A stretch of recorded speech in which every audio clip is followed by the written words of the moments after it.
Zee Marathi, चर्चाही होणारच।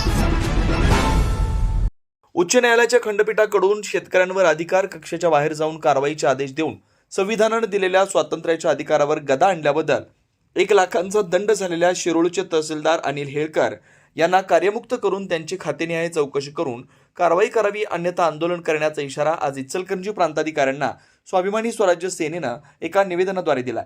नायब तहसीलदार संजय काटकर यांनी निवेदन स्वीकारले।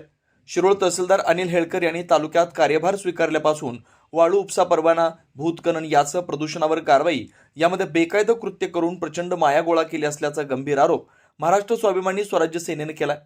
शिरोळ तहसील कार्यालयातील सीसीटीव्ही प्रकरणाची चौकशी तसेच सुट्टी दिवशी कार्यालय चालू ठेवून चालत असलेला काळा कारभार याबाबत आरोप करण्यात आले।